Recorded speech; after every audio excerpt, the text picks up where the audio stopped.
సత్యం, కేటీఆర్ పై ACB case నమోదు చేసినట్లు తెలుస్తోంది. మరి వివరాలేంటి? మల్పని చెప్పొచ్చు. గత కాంగ్రెస్ ప్రభుత్వం వచ్చిన తర్వాత గత బీఆర్ఎస్ ప్రభుత్వంలో జరిగిన అవినీతిపై వరుసగా విచారణ చేస్తూ వస్తుంది.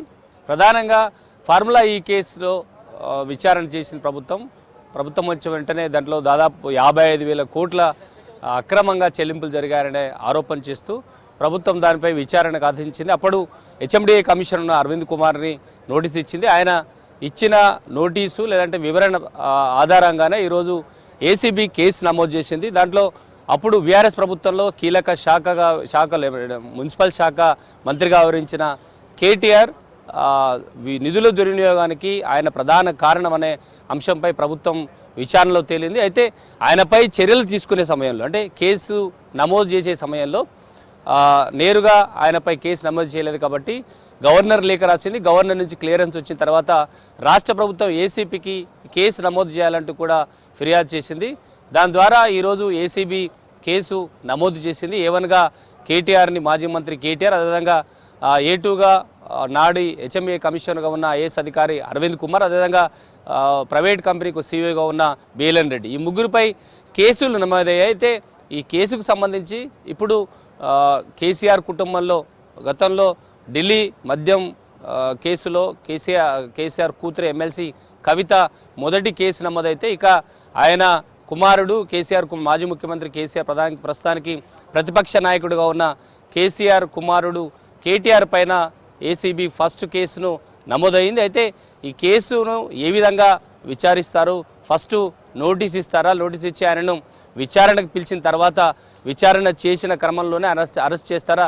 లేదంటే ఏసీబీ ఇప్పటికే దాదాపు 55,000 కోట్ల దుర్వినియోగం జరిగింది కాబట్టి దీనికి ప్రధాన కారణం తానే అని ఆయన క్లియర్గా చెప్పారు. ఎందుకంటే ప్రభుత్వం కానీ విచారణ సంస్థ కానీ ఎందుకు ప్రభుత్వం అనుమతి లేకుండా అంటే క్యాబినెట్ ఆమోదం లేకుండా 55 కోట్లు ఎందుకు ఒక విదేశీకి కంపెనీలకు ఇవ్వాల్సి వచ్చింది, నేరుగా ఒక మంత్రి సంతకంతో ఎందుకు ఇచ్చారనే అంశంపై విచారణలో అడిగే అవకాశం ఉంది. అయితే ఈ అంశంపై ఇప్పటికే కేటీఆర్ తానే స్వయంగా ఇచ్చారు, క్యాబినెట్ అప్రూవల్ అవసరం లేదు, హెచ్ఎండిఏ స్వయం ప్రతిపత్తి సంస్థ కాబట్టి తాను ఇచ్చే అధికారం ఉంది అంటూ కూడా ఆయన బహిరంగంగా ఈ అంశంపై స్పందించారు. అయితే ఈరోజు ఏసీబీ కేసు నమోదయ్యే క్రమంలో గత 2 రోజులుగా కూడా రాష్ట్ర ప్రభుత్వం సీరియస్గా ఈ అంశంపై ఎక్కడెక్కడ అరెస్టు చేసే పరిణామాలు ఏ విధంగా ఉంటాయనే అంశంపై కూడా అసెంబ్లీలో ఎమ్మెల్యేలు అదేవిధంగా ముఖ్యమంత్రి నేరుగా కొంతమంది అధికారులతో 3 రోజులుగా జరుగుతున్న అసెంబ్లీ సమావేశాల్లో సీఎం రేవంత్ రెడ్డి సభలో కంటే కూడా ఎక్కువగా ఆయన ఛాంబర్లో అధికారులతో భేటీ కావడం, ఎమ్మెల్యేలతో భేటీ అవుతున్న నేపథ్యంలో చాలామంది ఎమ్మెల్యేలు కేటీఆర్పై కేసు నమోదవుతుందని ముందస్తుగానే అంచనా వేశారు. అందరూ ఇచ్చినట్టుగానే ఈరోజు ఏసీబీ ఆయనపై కేసు నమోదైంది. అయితే 2 రోజుల క్రితం నుంచి కూడా బీఆర్ఎస్ పార్టీ అసెంబ్లీలో ఫార్ములా ఈ కేసులో అవినీతి జరిగిందని రాష్ట్ర ప్రభుత్వం ఆరోపిస్తుంది. దానిపై విచారణ కంటే కూడా సభలో చర్చకు పెట్టాలి. ఫార్ములా ఈ కేసులో రాష్ట్ర ప్రభుత్వం చేసిన వ్యవహారంలో లేదంటే నిధుల దుర్వినియోగంలో ఎవరు అక్రమాలు చేశారు, అప్పుడున్న ప్రభుత్వం ఏం చేసిందనే అంశంపై బీఆర్ఎస్ పార్టీ సభలో చర్చకు పెట్టాలని డిమాండ్ చేసింది. నిన్న ముఖ్యమంత్రి రేవంత్ రెడ్డికి లేఖ రాసింది. రాష్ట్ర ప్రభుత్వానికి దమ్ముంటే ఈ అంశాన్ని సభలో చర్చకు పెట్టాలని ఒక డిమాండ్ కూడా తెచ్చింది.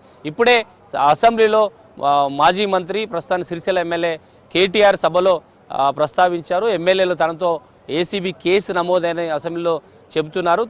ఇప్పటికైనా రాష్ట్ర ప్రభుత్వం ఫార్ములా ఈ కేసులో జరిగిన వివరాలకు సంబంధించి ఆ ఒప్పందానికి సంబంధించి గత ప్రభుత్వం ఎందుకు అన్ని నిధులు ఇవ్వాల్సి వచ్చిన అంశంపై సభలో చర్చకు పెట్టాలనే అంశాన్ని కేటీఆర్ నేరుగా సభలో ప్రస్తావించారు. ఇక కేసుకు సంబంధించి కేసు ఏ విధంగా ఉండబోతుంది, విచారణకు పిలుస్తారా? ఇప్పుడు కేసు నమోదైంది కాబట్టి ముందుగా ఫార్మేట్ ప్రకారం అయితే నోటీస్ ఇవ్వాలి, ఆ తర్వాత విచారణకు పిలవాలి. విచారణకు పిలిచిన తర్వాత ఒక్కొక్కరినిగా A1గా ఉన్న కేటీఆర్ని, A2గా ఉన్న అరవింద్ కుమార్ను, A3గా ఉన్న బీఎల్ఎన్ రెడ్డిని ముగ్గురిని విడివిడిగా స్టేట్మెంట్ రికార్డ్ చేసిన తర్వాత ముగ్గురిని ఒకేసారి కూడా విచారించే అవకాశం ఉంటుంది. ఒకవేళ వీళ్ళు విడివిడిగా ఇచ్చిన సాక్ష్యాధారాలు లేదంటే విచారణలో చెప్పిన అంశాలు ఉమ్మడిగా చెప్పిన అంశాలు ఒకే దినగా లేకపోతే అదుపులోకి తీసుకునే అవకాశం అయితే ఉంది. రాజకీయంగా మాత్రం ఇటు అసెంబ్లీలో మొత్తం తెలంగాణ రాజకీయాల్లో కూడా కేటీఆర్ అరెస్ట్ అవుతారని మాత్రం ఇటు ఎమ్మెల్యేలు అందరూ కూడా ముందుగానే అంచనా వేస్తున్నారు. ఇప్పటికే BRS party working president KTR చాలా సందర్భాల్లో తనను అరెస్టు చేయాలి అనే అంశాన్ని ఆయనే స్వయంగా డిమాండ్ చేశారు. అయితే ఇటు బీజేపీ కాంగ్రెస్ పార్టీ కావాలని కేటీఆర్ తహతహలాడుతున్నాడు.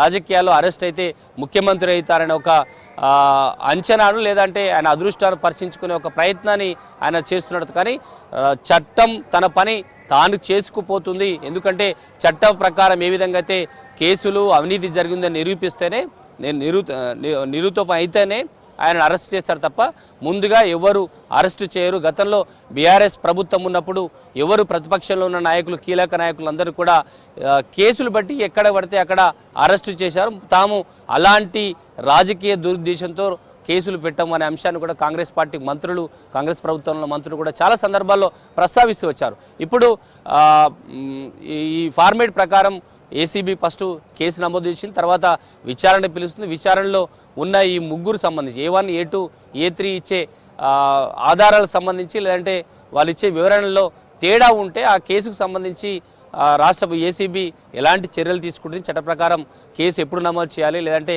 ఎప్పుడు నోటీస్ ఇవ్వాలి, ఎప్పుడు విచారణ చర్యలు పూర్తిగా ఏసీబీ చూసుకుంటుంది. దానికి ప్రభుత్వానికి ఎలాంటి సంబంధం లేని అంశాన్ని కూడా కాంగ్రెస్ పార్టీకి సంబంధించిన ఎమ్మెల్యేలు కాంగ్రెస్ పార్టీకి సంబంధించిన మంత్రులు చాలా స్పష్టంగా చెప్తున్నారు. కానీ ఇది ఏసీబీ కేసు ఎటుపోతుంది, ఎవరిని ముందుగా అదుపులోకి తీసుకుంటారు, విచారణకు ఎవరిని పిలుస్తారు అంశం మాత్రం చాలా ఉత్కంఠగా ఎదురు చూస్తున్నారు. కానీ బీఆర్ఎస్ పార్టీ ఈ అంశంలో చాలా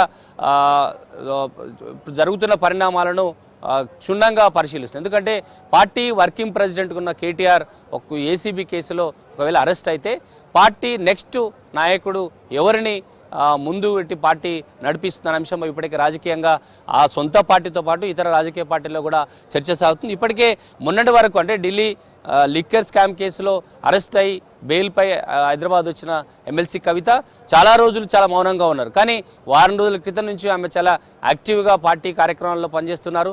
అంటే ఇప్పటికే రాజకీయ వర్గాల్లో కేటీఆర్ అరెస్ట్ అయితే ఆల్టర్నేటివ్ లీడర్గా కవితను బీఆర్ఎస్ పార్టీ తెర మీద తీసుకొస్తున్న ఒక చర్చ సాగుతున్న నేపథ్యంలో ఆమె నిర్వహిస్తున్న కార్యక్రమాలు నిన్న మొన్నటి వరకు చాలా మౌనంగా ఉన్న జాగృతి ఇప్పుడే క్రియాశీలకంగా పనిచేస్తుంది.